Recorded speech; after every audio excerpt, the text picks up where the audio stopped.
Our first chapter is force. So, regarding force, you have to know two types of bodies, that is rigid body and non-rigid body. What is rigid body? When you apply force,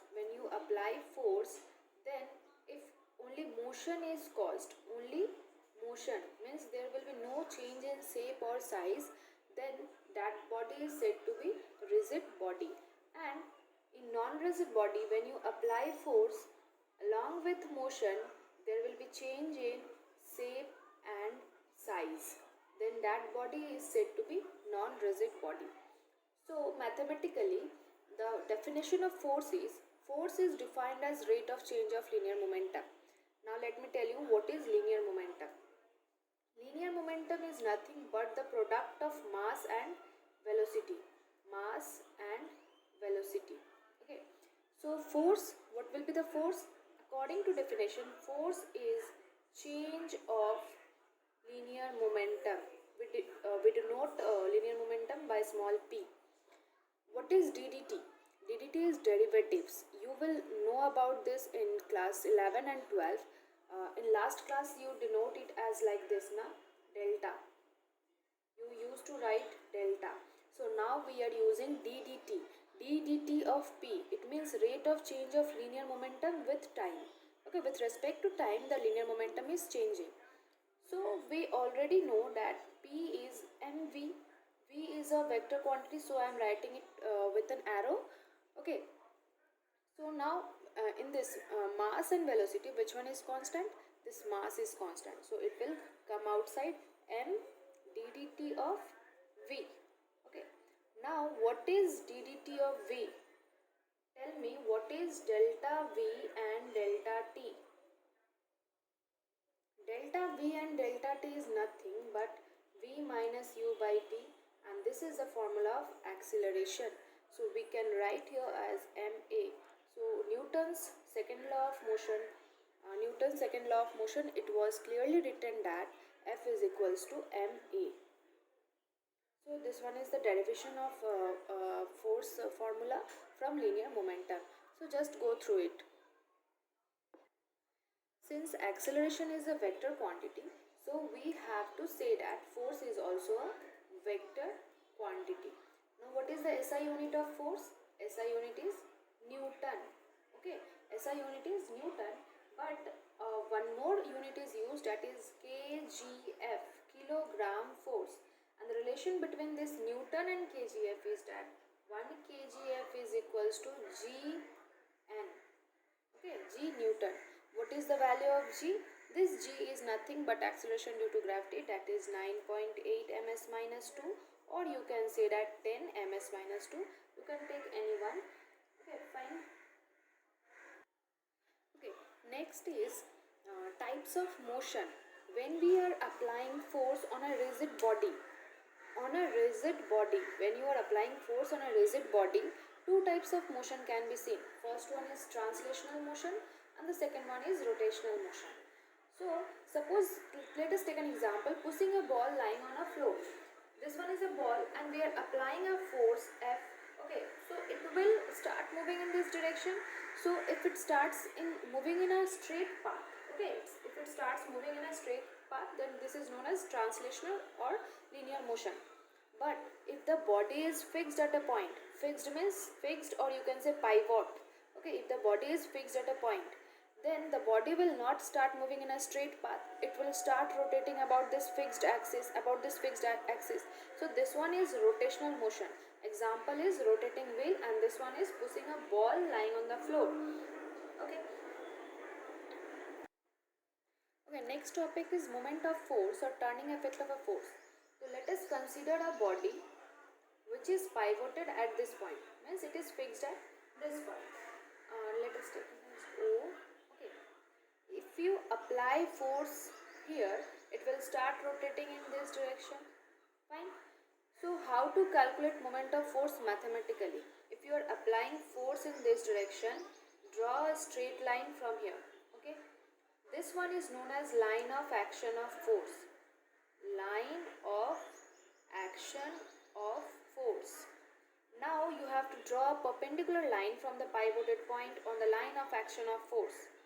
Let me repeat, perpendicular line from pivoted point on the line of action of force. Okay, you are getting this point A and this one is F. So mathematically, moment of force, or you can say torque, T-O-R-Q-E, torque, this will be equals to force into perpendicular distance. Okay, perpendicular distance, magnitude of force applied into perpendicular distance from pivoted point on the line of action of force. So what you can say that from torque is totally dependent on the force and the perpendicular distance.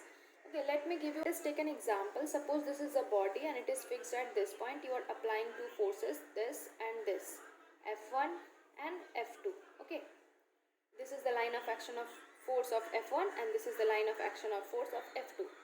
Now you have to answer that which force will be easy to rotate this body. Answer it in comment box. Okay, I'm leaving it for you. Next one is, what will be the unit of torque? So we know that torque is equals to force into perpendicular distance from O to P. So SI unit of force is Newton and SI unit of distance is meter.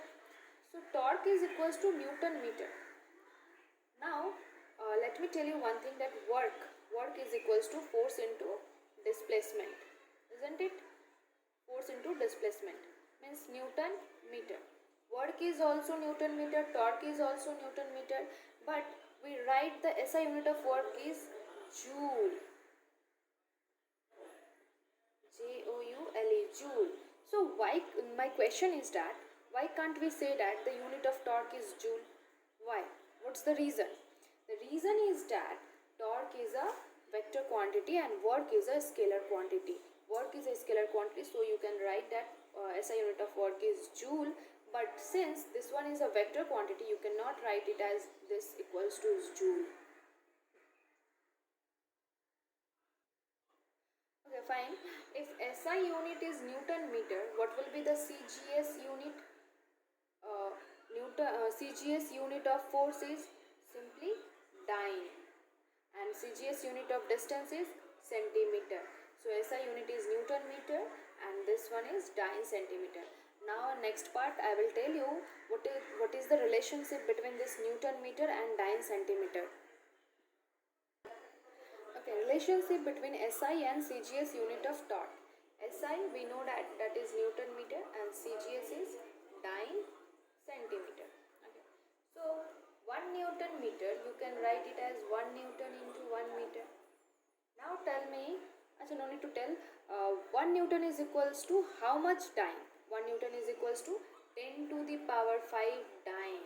You have read it in previous class. And 1 meter is equals to how much centimeter?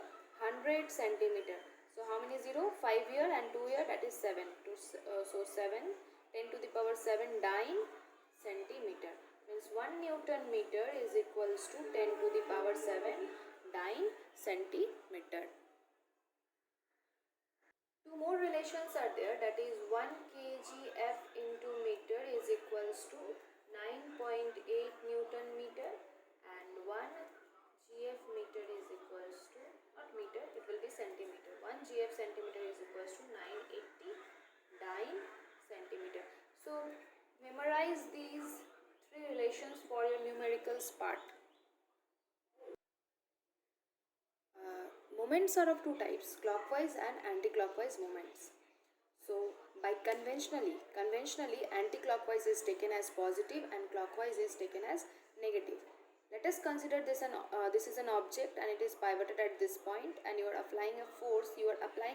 At here, okay, at this point. So if you apply this force here, the body will start rotating in this direction. So this direction is said to be anti-clockwise moment. And if you consider this one, the pivoted point is this, you are applying force here, so this body will start rotating in this direction and this one is termed as clockwise moment, and clockwise is taken as negative and anti-clockwise is taken as positive. The anti-clockwise and clockwise moments depends on two factors. First one is point on application of force, means on which point you are applying the force, and the second one is direction of force. So let us see an example. This is a disc and this one is the same disc only. Okay, there is no difference between these two discs. In the first one, you are applying the force at this particular point A. So see in which direction this disc will rotate. It will start rotating in this direction. Okay, so this one is which moment? This one is anti-clockwise moment, means positive. Okay, but if you are applying the if you are changing the point of application of force, earlier it was applied at this point, now you are applying the force at point B, so it will start rotating in this direction. So this one is clockwise moment, that is negative moment. So first one is clear. Now second one, look at this. In both the cases the point of application is same, means here also you are applying force at point A and here also you are applying force at point A. The difference is that the direction of application of force is different. You are applying in this direction and here in the opposite direction. So if you apply in this direction, the disc will start rotating in this direction. Fine. So this one is which moment? It will be anti-clockwise moment, that is positive. And here you are applying in this direction, so it will start rotating in clockwise direction. So this one is negative moment. I hope it is clear. So rotation not only depends on point of application of force, but also it depends on the direction of force, in which direction the force is being applied. Let us take some common examples of moment of force. The first and foremost example is that the opening and closing of a door. Okay, in door the pivoted point or the fixed point is this hinge. Okay, so when we are opening or closing a door, we are not applying force at this pivoted point. Where we are applying force? At the handle, means we are increasing the perpendicular distance from this pivoted point by locating this handle at the edge of the door. Okay, if this handle would be in the middle, it would be difficult for us to open and close the door. It's a little bit difficult, not that much difficult. So if you are increasing the perpendicular distance from the pivoted point, it means you have to apply very less force to make the work to be done. Okay, so here this is the best example for moment of force. Come to the next example. That one is a hand floor grinder. You must have seen hand floor grinder. It looks like this. This one is pivoted point and the handle is provided somewhere like at this point, at the edge. What is hand floor grinder? Jail में कहते हैं ना, jail जाओगे तो चक्की में आटा पीसोगे. That one is चक्की. This one is चक्की. Okay, so this one is pivoted point and the handle is provided at the edge of this grinder. Okay, so why? So that the distance is increased from the pivoted point. Since the distance is increased, it means we have to provide less force to for the work to be done. Third example is steering wheel. Steering wheel looks like somewhat like this. Na? It looks like this.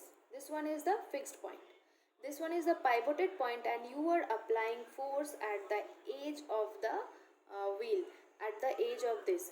So by providing, means we are providing at the edge. Why? Because we are increasing the distance from the pivoted point.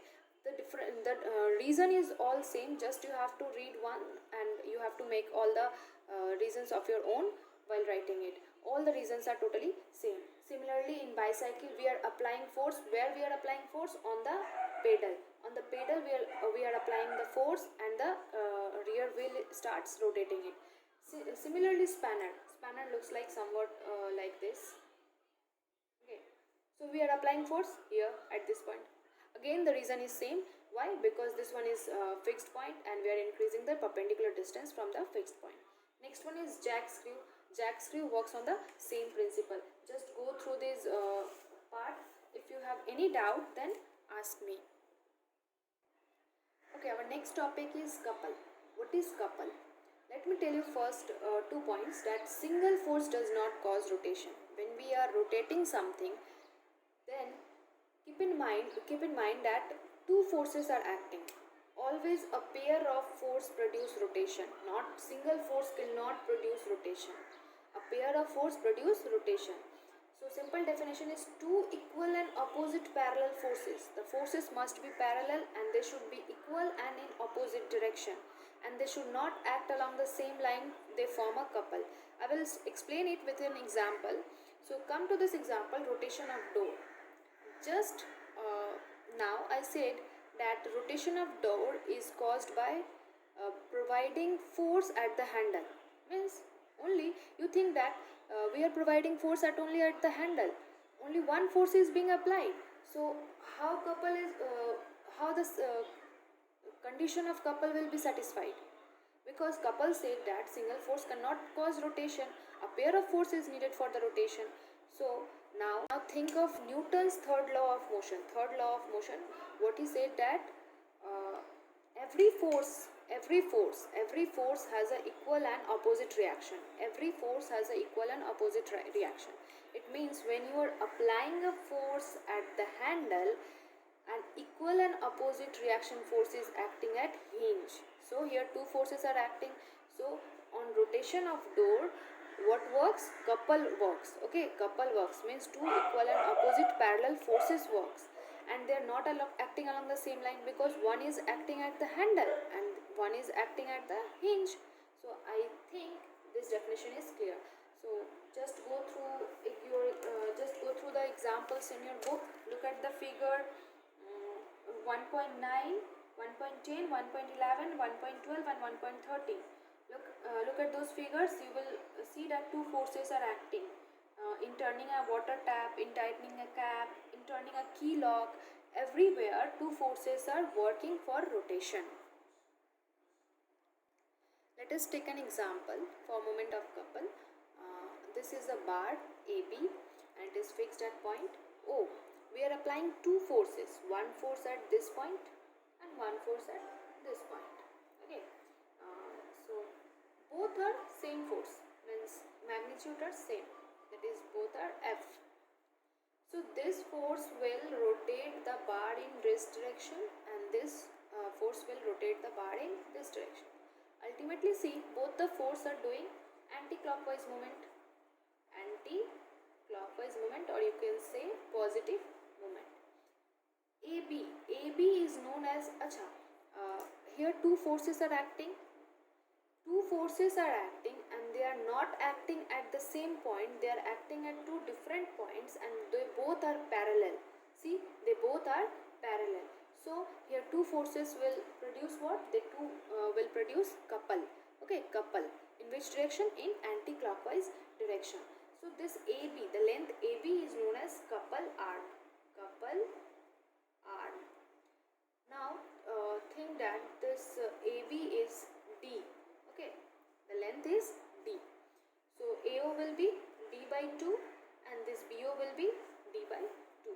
Here two forces are acting, F and F. So two moment of force will be produced at point A and at point B. So moment of force at A will be how much? At A the moment of force will be F into OA, and at B the moment of force will be F into OB, and both are anti-clockwise moment. So total moment will be how much? Total moment will be F into OA plus F into OB. If you take F common, take out F common, then you will get OA plus OB.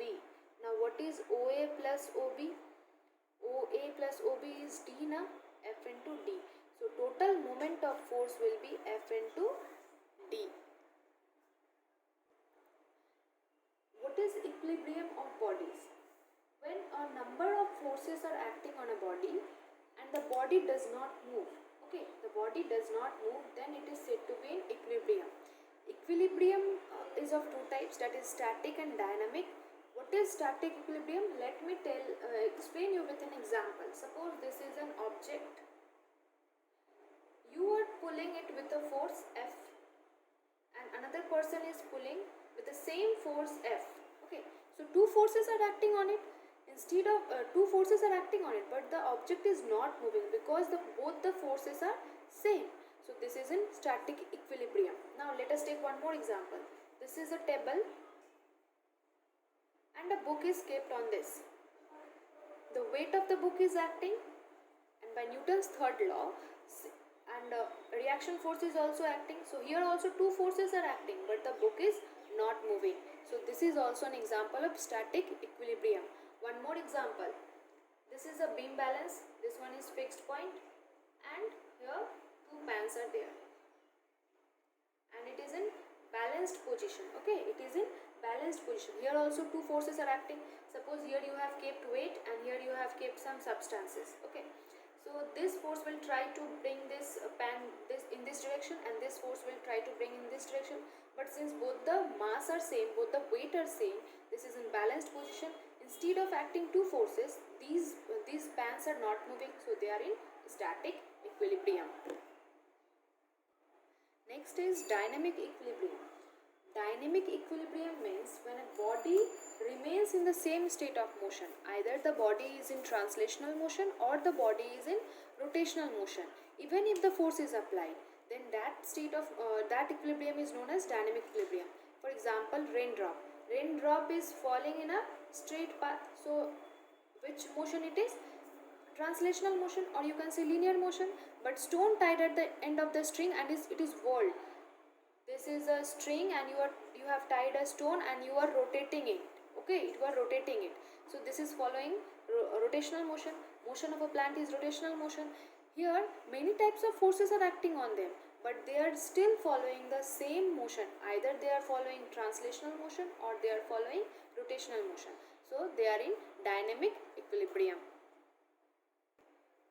When a body is in equilibrium, then principle of moment states that sum of clockwise anti-clockwise moments must be equal to sum of clockwise moments. Keep in mind that it should be in equilibrium position. Then only you can apply this formula, that sum of all anti-clockwise moments will be equals to sum of clockwise moments. Suppose this is a fixed point and you are applying a force here and you are applying a force here. So this force will try to rotate in this direction, that is anti-clockwise moment, and this force will try to rotate in this direction, that is negative moment. So all the clockwise moment must be equals to all the anti-clockwise moments. All the anti-clockwise must be equals to all the clockwise moments. Then only the principle of moments will be satisfied.